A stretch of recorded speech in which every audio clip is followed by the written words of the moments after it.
నేను అమరావతి రైతును. నా నమ్మకం విత్తనం ప్రపంచానికి ప్రాణమిస్తుందని. నా నమ్మకం విత్తనం భవిష్యత్తులో మహావృక్షమవుతుందని. నా నమ్మకం నా నిర్ణయం భావితరాలకు భద్రత ఇస్తుందని.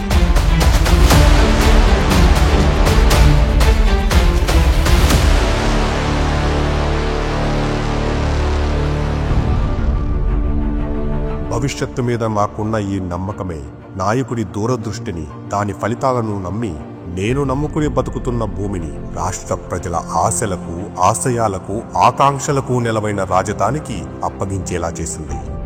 అవును, నాకు స్వార్థం ఉంది. ఆ స్వార్థం మన బిడ్డల భవిష్యత్తే. ఆ స్వార్థం 2 సార్లు రాజధాని లేకుండా నిలబడ్డ మన రాష్ట్రానికి రాజధాని ఉండాలనే. ఆ స్వార్థం అందరితో పాటు నేను కూడా బాగుండాలని.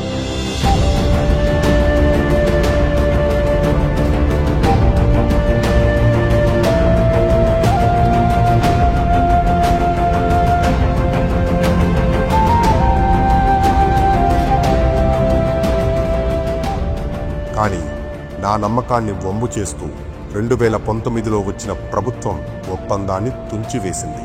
మమ్మల్ని ద్రోహుల్ని చేసింది, బ్రోకర్లను చేసింది, బాధను చెప్పుకోకుండా పరదాలను అడ్డుకట్టింది, వాటిని దాటితే కేసు పెట్టింది, అదేమంటే దాడులు చేసింది. మేం కంటి నిండా నిద్రపోయి కడుపు నిండా తిండి తిని 4 సంవత్సరాలు అవుతుందండి. మా బాధ మేమెవరూ చెప్పుకోవాలి. మేం దొరకకుడికి వెళ్తుంటే జుట్టు పట్టుకొని మమ్మల్ని కింద పడేసి ఈడ్చి లంచామండలారా మీరు ఎంత తీసుకొని వచ్చారు? 500 తీసుకున్నారు. నాతో పాటు నిలబడ్డ నా ఆడబిడ్డలు వారి బూతురాతలకు బలైపోయారు. నాతో పాటు నిలబడ్డ నా పిల్లలు వారి మీడియాలో బలిపశువులైనారు. నాతో పాటు పోరాడిన నా తోబుట్టువులు బట్టలు చిరిగి బూటు దెబ్బలు అనుభవించారు. తెగించి తిరగబడ్డాను. అరసవెల్లి నుండి తిరుమల వరకు నా బాధ చెప్పాను. ప్రజల మద్దతు కూడగట్టాను. ఆ మద్దతుతో అప్పటి ప్రభుత్వానికి బుద్ధి చెప్పాను. 2024లో కూటమి ప్రభుత్వం రాకతో చీకట్లు పోయి వెలుగులు వచ్చాయి.